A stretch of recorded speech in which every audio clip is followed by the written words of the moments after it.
Hi, I'm Nichole Vogelsinger, and today we are stitching our stash. Most of us as makers have a stash of supplies, whether it's beads or embroidery, thread, lots of supplies, lots of things that sit on our shelves. This is the sort of project that encourages you to pull out what you have and use that. We're going to be working with color palettes and creating a hoop based on that. Let's get started. For this project, I am using a smaller hoop, something that fits in your hand. I would say either a 4 or a 5-inch hoop. The fabric that I'm going to be using is a little different than what I normally use. So generally, I will use any sort of fabric for a beading project. This is the sort of fabric that you are going to want to avoid. So this is a beautiful, don't avoid it forever because it's a gorgeous fabric. It's a linen type fabric. You can see through it, so you can see my hand. You don't want something lightweight like this because we are going to be putting a fair amount of beads and some weight on this project. So stay away from the thinner fabrics and instead choose something that is a little bit more substantial. This is a quilting cotton. It's a heavier type of quilting cotton. So it's not like a denim that I would be stitching through but need like sturdier needles. A quilting cotton really is one of the best projects or one of the best fabrics for this sort of project because it's going to hold up to the weight of all the beads that we're going to put on it. I don't stabilize my fabrics. If you like to do that, you can. And a stabilizer is just something that you would iron to the back of it. I never have a problem not using a stabilizer, and so it's a step that I typically skip in a project, and I will be skipping it in this project. I'll just be using a thicker fabric. The color does not matter. So we're going to be covering the whole thing with beads and embellishments, and so the color of your fabric doesn't matter for this project. To prepare your hoop and your fabric, all you're going to do is unscrew the hardware and separate the two hoops. You're going to place the back hoop behind the fabric and the front hoop on top of the fabric, just like that. And then before I cut it out, I like to tighten the hardware and tighten the fabric as well. You also won't need to worry about ironing your fabric because, again, everything is going to be covered up. So once it's nice and tight in there, you can cut your fabric out from the larger piece of fabric, leaving about 2 inches all the way around. And you're going to end up with something that looks like this. For this project, I'm doing something that I've wanted to do for a while, and I'm using a color inspiration card. So you can find these on Amazon. You can make your own on Pinterest, a color mood board.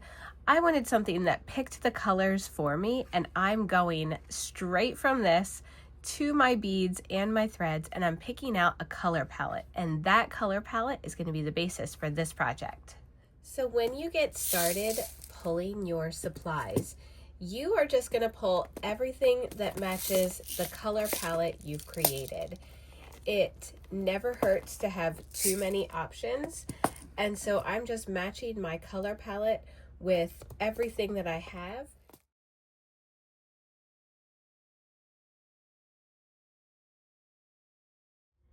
Now, I know it looks like a lot. You might not have as many things as I have. You might have more things than I have. You can see I have a variety of shapes in here. I've got my seed beads. I have different charms that I'm gonna think about using. I've got wool circles, and I haven't even touched on my thread yet. I've got my fiber craft beads. These packs I absolutely love. These are the check glass beads. These are the bead bar mixes. So there's like a lot of variety in there. I have the sequins and beads kit. I have a little bit of everything, and that's kind of what you want to do. You want to have your palette and then all of your supplies nearby so that you can look at them as we start to decide what we're going to do. And once you have all of your supplies, and remember, you can always go back and grab more, but it helps to visually see what you have and the colors that you're going to be using. Once you have everything, it's helpful to sort it out by color. I am starting with my color palette. I'm going to create, I'm calling it an ombre, but it's not a true ombre because I'm going to be working with my colors down the edge here, just like this. And I'm going to be working from top to bottom. So the top of mine is going to be a darker blue. I'll go into the lighter blue, the kind of ivory or taupe color, the reddish coral color, and then the yellow. So I'm going to be working top to bottom. My yellow is going to be where a lot of the dangly parts of this are going to be, and that will be the final step. So most of this is not going to be hanging off of the hoop, only the bottom part is. So whatever your color palette's going to be, try to work top to bottom so that we can create the dimension and then the hanging dimension. For threads, I am keeping it very simple because just like the fabric, we're not going to see as many threads on this. We're going to be seeing more beads and beadwork. So I have some 12 weight cotton that I'm going to be using for my beading. And then any little embroidery, I'm going to be using the DMC soft cotton in my color palette. Because I have 5 colors that I'm working with and I want them to sort of fade into each other, I'm just going to draw 5 lines on my hoop. I am using a water-soluble pencil. This is just for my own benefit as I'm working so that I can keep track of where I am with my colors. You can make your spaces as large or as small as you want depending on what you have for your supplies. And you're just going to mark off a line for each section.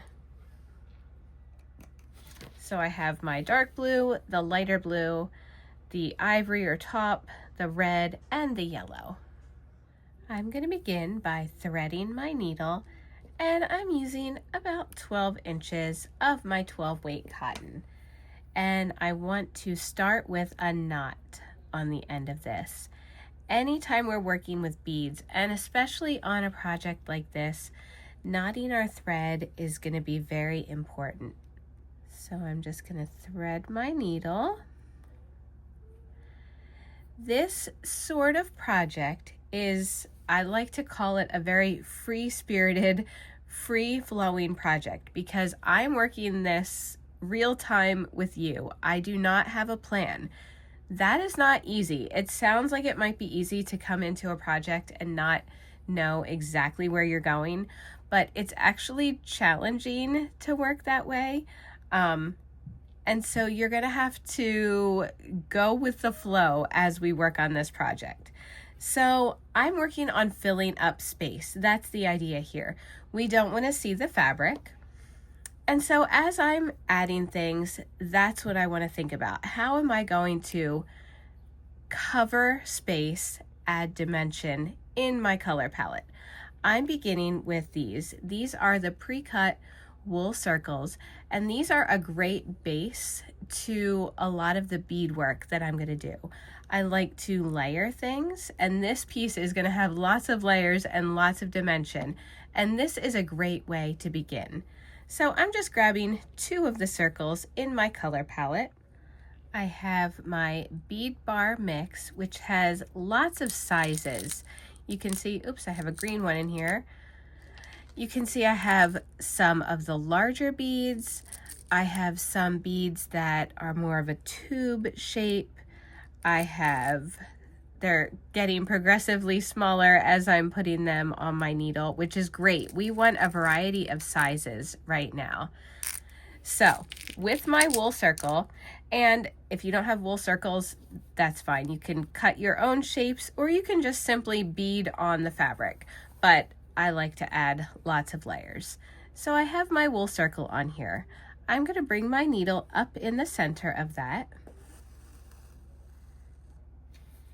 And now I'm going to work from largest to smallest. So I'm going to put one of the large craft beads on, and then I'm going to find my next smallest size, and then one size smaller, which is going to be my size 6. Now that size 6 bead I'm holding on to, and I'm going to take my needle back down through everything, and that small bead is going to anchor this. Now, with these larger beads, you're going to want to go through a second time because it is on your fabric, but it feels like it's a little bit too wobbly. And you don't want that because we're going to be displaying this, you know, hanging it like this. So you don't want your beads to be falling if that's not the purpose for those beads. So I'm going to bring my needle back up again, go through everything one more time, including that anchor bead on the top. And this is just going to make everything feel a little bit more secure. So this is how you add stacks of beads to your project. And you can do this in any combination of sizes. It is on here. It feels much more secure now. We have 1, 2, 3, 4 layers here. So let's add another stack. And on this stack, we are going to add an accent bead on top. So I'm starting with a larger bead, adding one about the same size. And now I'm taking a bead from, this is the Masterpiece collection.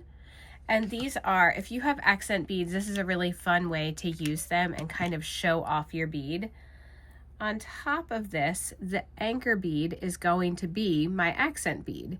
So I'm taking this needle all the way down, using the same exact technique, just switching up the types of beads that we're using. Holding on to that anchor bead, just like that. And I'm going to do the same thing where I'm taking my needle all the way through everything one more time. The larger your beads, the more you want to be sure that you are anchoring things on with a second strand of thread. And depending on the size of your beads, you might even need to go through 3 times just to be sure that everything is holding onto the fabric and nestled together. So you can see from the side, this is what we have going. This is a project where you need to trust the process because this looks like nothing so far. You have to trust that the combination of our colors and our stacks of beads really are going to work well together. So I'm going to add a few more stacks of beads with my wool circles along the top edge of the fabric. As you are working along the edges of your hoop, because we're working very close to the wooden hoop, here's my little trick, and this is something I'm asked about all the time. How do I get my needle so close? Because if I was just bringing my needle up, it would end, or it would come up right about here, which is not going to come close to the edge of the hoop. So the way that you're going to do this is you're kind of shifting your needle sideways under the hoop to bring it up as close to the edge as possible. So now it's right along the edge, and I'm going to be able to cover all of this fabric, because remember, our goal is to not see the fabric. All we're going to see is beads and texture and threads when we're all done. Another way to create some dimension with stacked beads is to use bugle beads. So I have, here's a standard bugle. It's the shape of a bugle bead, but it's a little bit more rectangular in width. It's not as circular. These come in the bead bar bags. So I'm going to use a mixture of both of them. And again, scattering things throughout. I'm working on colors here and dimension. So I'm just going to bring my needle up right in here where I need a little bit of height. And I'm going to put the square or the rectangular bugle bead on. I'm just going to grab a small bead, and that's going to be my anchor. So this stack is just going to have 2 beads on it. just like that. You can see from the side, it's about the same height as several of these. Now, as you're adding your beads and your height, I am going to think about high and low areas throughout here. I don't want everything to be the same height because I want to be able to see some of these wool circles that I've added. So I'm going to be adding smaller stacks too, and we will get to that. I want to show you I've come to the end of my thread, and so I did mention that knotting your thread is going to be important. What I'm going to do here is just run my thread under a few of my stitches and tie a few knots. I always knot things a few times, especially when I'm going to be using this quantity of beads. Again, just to make sure everything is securely on my hoop. And so I'll do 2 or 3 knots, and then I will trim my thread, leaving it about that height, and I will rethread and start over again. Sometimes you are going to want to add a bead that doesn't have quite as much dimension. So for this bead, I'm using one of the larger beads. I brought my thread up, and then I'm taking my needle and thread down on the side. Now I'm going to come back up on the other side, and I'm going to be securing my bead just like this. So I'm going to do a second stitch over here, and I want this one, I want to see the whole of this bead, and if it's not laying flat, I will add another 2 or 3 stitches so that it's really secure. I want to see my threads with the beads for some of these. It just adds some variety to your piece, and it helps everything to not look like clumps of beads. You want to have some variety in this.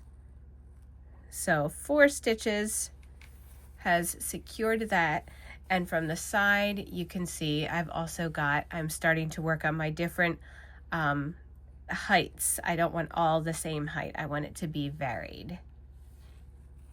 Along the same idea of adding different heights, you can add things like buttons. So I have a button right here. This is one that has 2 holes. This is one that has 4 holes. I'm going to add that, and then I'm going to get some smaller beads. These are the size 11 seed beads. So I bring my needle up, and I'm going to add several beads to this needle.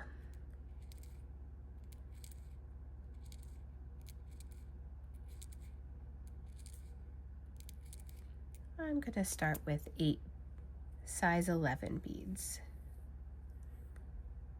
and I'm going to take it all the way down, and then I'm going to go through the other hole of the bead.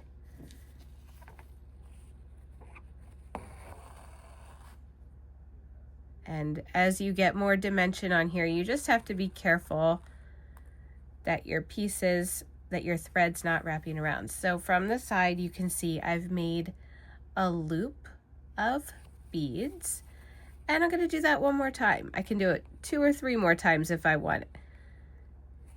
To add just a blend of beads to this, I can overlap them. So I'm going to add 8 more.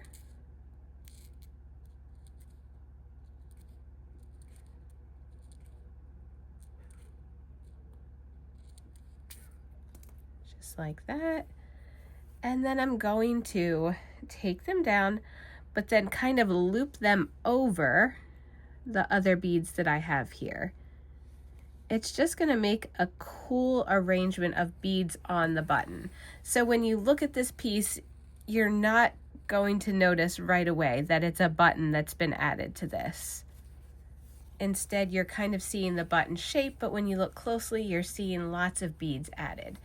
I've also crossed over the line of this, which I want to do. I want to make sure that I'm going to start bringing some of my color throughout here. So some of my lighter blue is going to fade into the khaki area. Some of my khaki is going to fade into the red, just to make it make sure that it doesn't look like lines of color. I want it all to blend together. So I'm going to start blending my colors as I work down here. I'm going to add more stacks of beads over here. Another way to use the wool circles, or if you're cutting your own little circles, these I just kind of placed here. You don't even need to use a bead with them. They can just fill space. So I'm placing one where I want it, and I'm going to take my thread from the outside to the inside, and I'm just going to add a few stitches to secure that on here.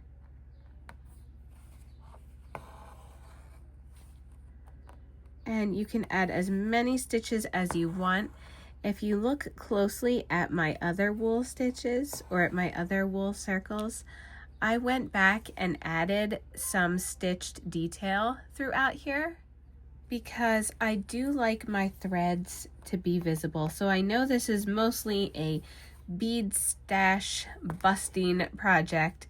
However, I still want to incorporate some different levels or layers that are lower to the fabric, and that's what I'm doing with the wool circles. So just like this, and then I can add a few of those. You can see that I have come to the end of my line for this blue section, and I'm moving into the lighter blue color here. So I'm going to show you how we're going to start blending these two together. So blending the rose, which I don't want to look like rose, looks a lot like this. You can see that I carried the darker blue color down into the line that's going to be my lighter blue color. I've also left some space here where I can carry this lighter blue color up into there. And I've left myself some room over here to do the same sort of blending so that it all starts to feel like a cohesive piece. As you're stitching this, you don't want it to look like just a jumble of beads. You do want your eye to start focusing and shifting along your piece. So you can see I've started with my wool circles, and I've kind of carried the wool circles throughout here. I have some of the same elements. I've got my beads that are stitched inside of my buttons. I've kind of carried them throughout here. I'm starting with higher levels of beads, and I'm going to work on the different layers or the different heights as I work my way down. So this is just something that comes with sitting with a piece and working with it for a little bit and deciding what you want the focus to be and where you want your eyes to drift along. I feel like I'm going to kind of swoop mine down this way, probably keeping lower things along here. Again, that's something that you can change as you're working on a piece, but it's just something that I have in the back of my mind that I do want my eye to flow through a piece. Now, if you're looking at this and you're thinking, those are empty spaces, and she said we wouldn't see any fabric through this piece. When you have some smaller spaces like this, I purposefully left those open so that I could show you how you're going to come back in and you're just going to stitch single beads down. And that's a great way to just fill space and also get the colors that you want where you want it. So I just have, these are the size 8 Miyukis. I also have the size 11 Miyuki seed beads. These are both in my darker color, and I'm just going to stitch them on one by one wherever I need something filled. So I just bring my needle up where I want the bead to be. I put my bead on the needle, and then I'm just going to take it down in that area. And you're just going to kind of nestle it into place, and then add as many beads as you need to in the area that has space that you're trying to fill. This is a great way to introduce colors, and also another way to add a lower level of beads, because these aren't going to stand up as high. They're just going to nestle into little areas. It also helps to just bring continuity to a piece, to carry the same sort of bead throughout your piece. So I'm going to be working on these techniques these same techniques all throughout my second blue area. And then we're going to move into the khaki colored area and work on adding some sequins. So we have our two blues fading together, just like on the card. And now I'm going to introduce my khaki or taupe color. And it is time to add some embroidery. So I am going to teach you the couching stitch. And to couch, you need an object to work over. So this is a cabone ring. You can sometimes find these used in macrame or in drapery. That's the section that you would look at the craft store if you were looking for these. I'm going to be using this and my DMC soft cotton. So I've cut a length of it and I'm just going to decide where I want it. And you know what? I have a lot of circles over here. I think I'm going to add my first one in this area to start sharing or distributing where the larger circles are. You see I have my buttons over here. I have some of the larger wool circles. I have some tinier small beads over here with the wool circles. And so I'm just going to even out where the larger circles on this piece are going to be.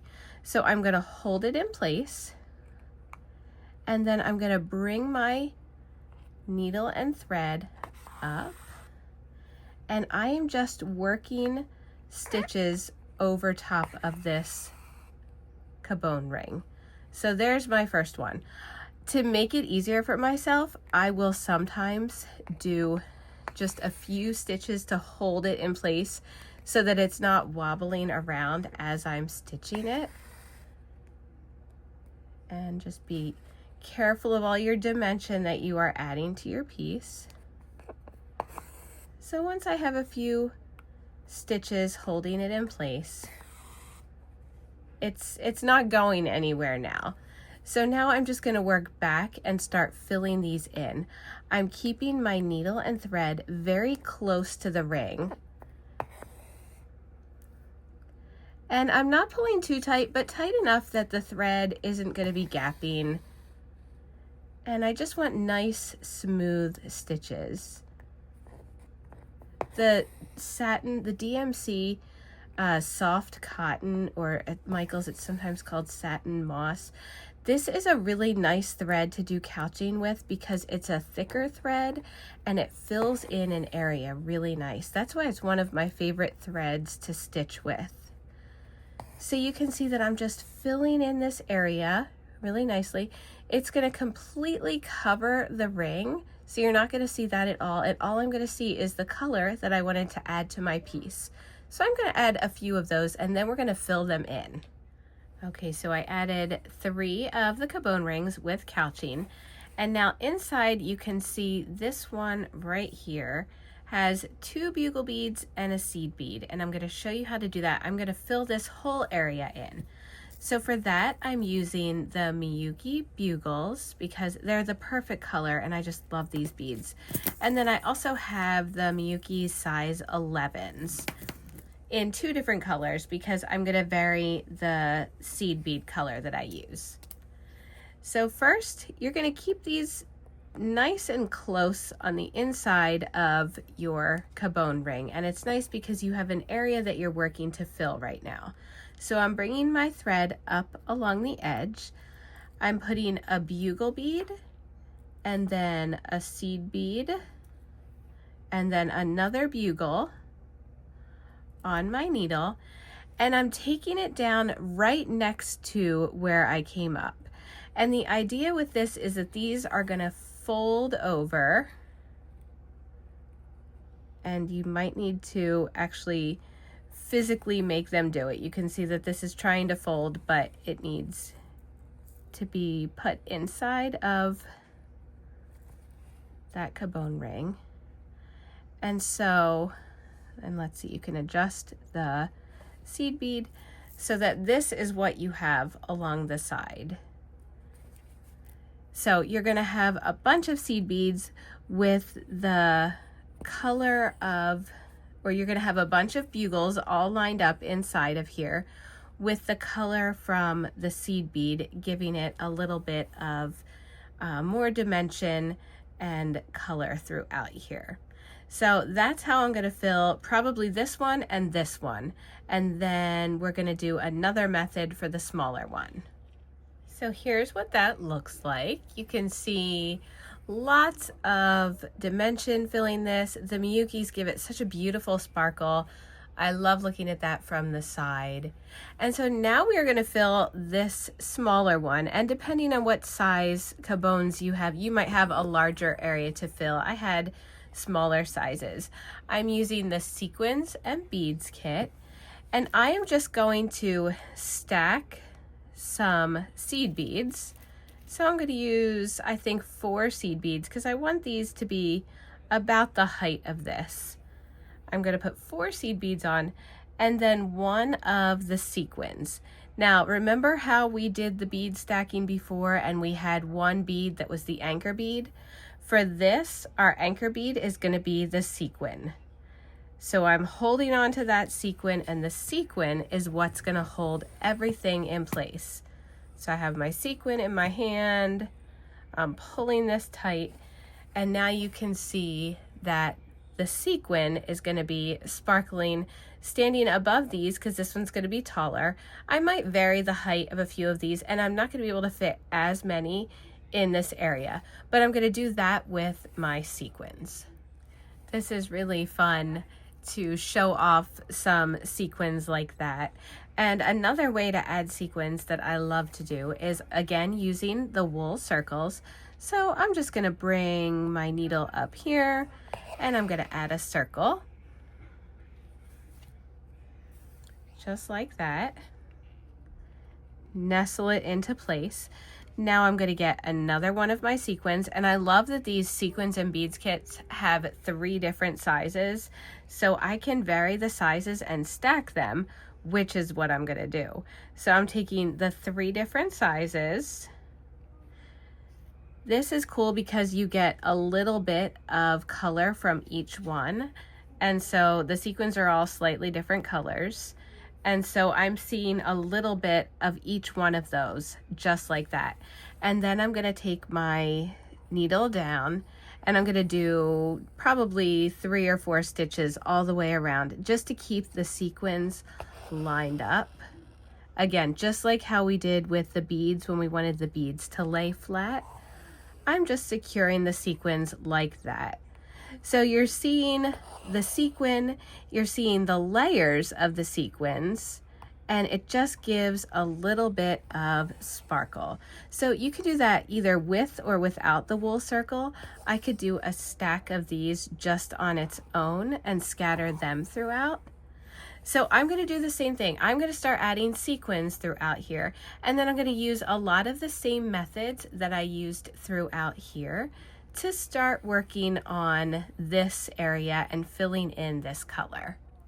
So here we are with the khaki top section. You can see that I used a lot of bugle beads just laid flat, and in there I also mixed some of the Miyukis. I just filled in spaces as if they were bugle beads. I stitched them on.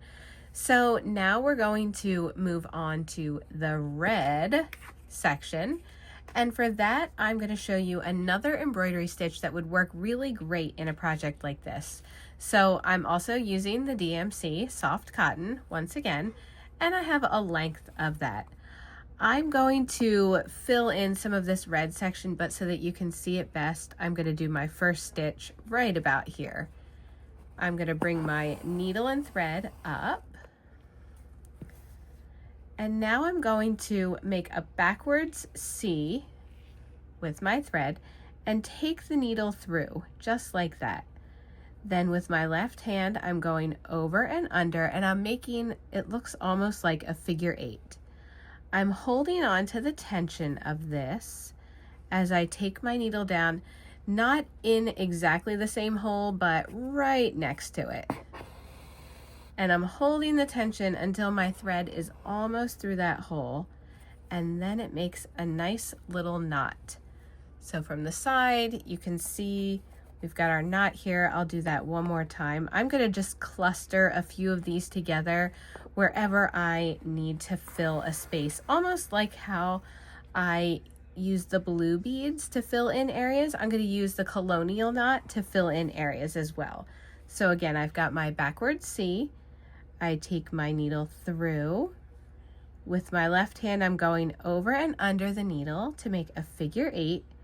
And then I'm taking my needle and thread down. I'm holding the tension.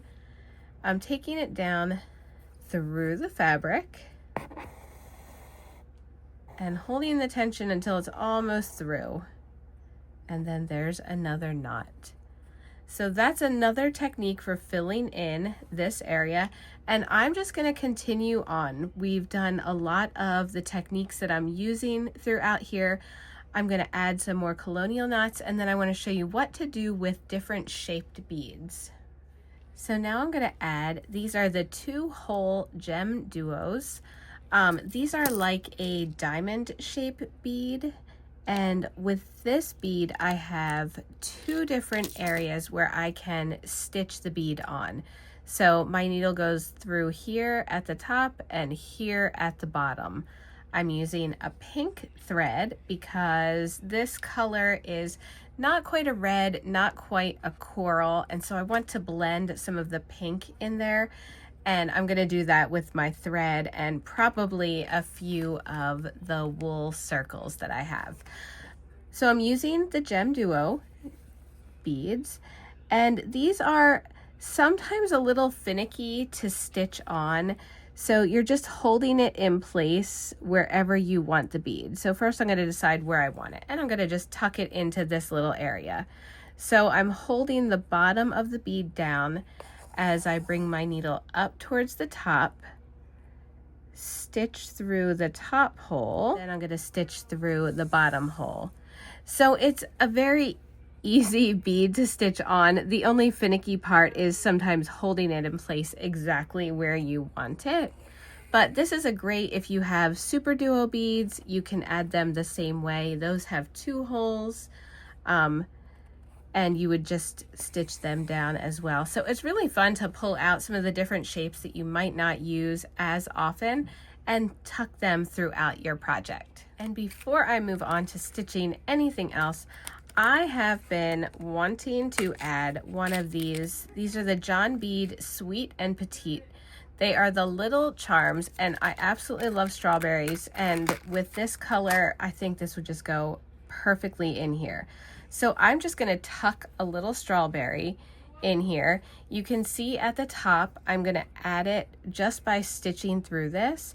And then to hide the gold hoop, I'll show you what we're going to do. Okay, so I've stitched on my strawberry, and now I'm going to grab my size 6 check seed bead. I'm going to take one of those and I'm going to stitch it on.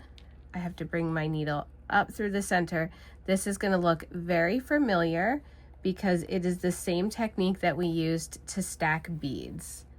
So I'm grabbing the size 6 bead, which is going to cover up that little hole perfectly. And then I'm grabbing one size 8 seed bead right there. That is going to be my anchor bead. So exactly how we did those beads up there, this one is going to anchor it on and hold it in place. Now the only thing with a charm like this, it is going to have, there's a little bit of movement. So I'm going to want to think about what I put around it, and I'm probably going to add some of the taller bugle beads around here just to keep this in place. So I'm going to continue that and finish up the red section. So here is my red section all stitched up. Now, as I was stitching this, I had to be color aware because I'm not sure if it comes through on the screen or not, but this color is not a true red. It really is a cross between a red and a coral. And as I was stash busting my beads, I realized that some of the mixes skewed a little too orange, some skewed a little too red, and so to counteract that, I brought in some more pink. So I had my pink threads, but then I also brought in some of the neon pink Miyukis to scatter throughout here. I brought in some of the fuchsia check seed beads. So by blending my colors, when you look at it in person anyway, it really, you can see the pink blending in and making it not a true red. And so I'm going to be the same color aware for this yellow section, because this yellow is not a true yellow. So looking at some of my beads, these are very, very yellow. And so I'm going to want to counteract that by bringing in some more of a darker mustard yellow so that I get the color from my card. So I have almost finished all of the yellow.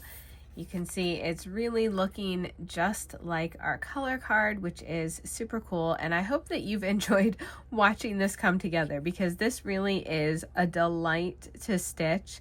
And it is so much fun to use up your stash of beads in a different way. So the one final part that I wanted to show you is in the yellow section, and we are going to add dimensional strands of beads. Now, if you see over here, I filled this with flatter sections of wool circles and sequins. You can see from the side, we've got a lot of dimension, but in this section, I kind of wanted it to be flat. I'm going to be adding strands of beads. The strands of beads are going to be secured at one end, but loose on the very end. And so we didn't want to see the fabric underneath of this. So you need to cover up your area with something with some of the color so that you only see the color if the strands of beads move. And I'll show you what I mean. I'm going to bring my needle and thread up in this area right about here. I'm using the 12 weight thread. I'm also using the size 8 check seed beads, and I'm going to use some of the sequins from the sequins and bead kit, the medium size sequins, and I'm going to put a bunch out here. So my thread is up. I am going to string a bead and a sequin, a strand of these. So I'm just going to keep putting beads and sequins. The amount of beads and sequins that I use on each strand is going to vary, and yours will vary too according to your project. I can test out my strand. I want it to overhang from the hoop just a little bit. So I want it to come down and extend, not far beyond the hoop, but just a little bit. So I think I might add 2 or 3 more beads. I'm going to end with one of the small sequins from this mix. So we're going to test the placement. That is about good. So once I have a strand like that, now I'm going to bring my tiny sequin on to the needle.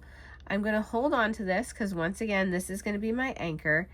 This is going to be a slightly different way to anchor this than we did before, only because we have a longer strand of beads that we're working with. So I'm taking my needle through and I'm making sure that it goes through every bead, every sequin that we put on this strand. And then I'm going to take my needle and thread through everything. And the tiny bead, or the tiny sequin at the end is what is going to anchor everything on. I'm not pulling my thread too tight. If you pull it too tight, it is going to have dimension and stand kind of like these strands. So I want this one to be a little bit of dangly down here. So you're going to have to play with the tension of this till you get the right amount of tension. Now, when I bring my needle up again, I'm going to bring it up a little bit higher and do another strand next to this. That's when you need to also pay attention, because if I were to pull it too hard, it would tighten the thread here, and I don't want to do that. So I'm just holding on to my sequin at the bottom, making sure that I'm not pulling that too tight. And now I'm going to add another strand of beads and sequins. And I'm going to keep going with this. I'm going to just keep lining them up. I might add a few shorter strands down here. I'm not sure if I'm going to carry them throughout here. I feel like I just want them in this one little section. So that's what I'm going to keep doing. Here's what it looks like with all the little dangly bits, and I think we are done. Your eye travels through some of the larger things just like I had planned on. I had larger stacks of beads up here, which I kind of sprinkled through this area. When I look at this hoop and I look at my color card, it is exactly how I planned it, even though it was a sort of unplanned piece. So now let's finish it up. You are going to give your hoop one final tighten. You want your fabric to be really tight, especially because you're going to feel the weight of the beads on this. This is a heavy project, which is why we kept it on the smaller size. So tighten your fabric and then tighten your hoop one more time. You really want this nice and tight. You don't want this to go anywhere. Grab a pair of scissors and trim your fabric all the way around, leaving about 1/4 to 1/2 inch of fabric, enough that we can fold this over behind the hoop.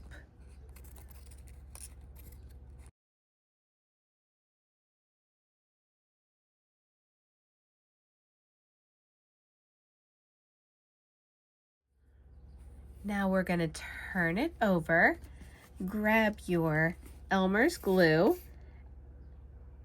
and run a strand of glue all the way behind the hoop on the wood part of the hoop.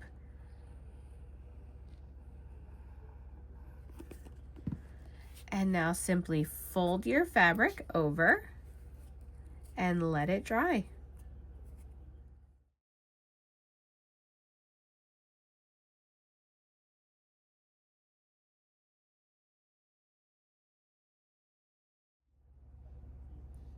Well, let's check out those hoop guts. This is what the back of your hoop is going to look like. You can see where I use the thicker threads for the cabone rings, but for the most part, I really just have a lot of thinner thread. Let's check out the front. How beautiful is this? This is such a fun piece, such a great way to use up a stash of beads. We can see it from the side, all the dimension. So one final step, I'm going to tie a piece of decorative ribbon up at the top, and this is a simple way to hang your hoop. You can place this on a shelf or hang it on the wall. I chose yellow because it is echoing what I have from the bottom. It kind of brings the eye through the whole piece. And then I'm just going to tie a knot at the top and I am done.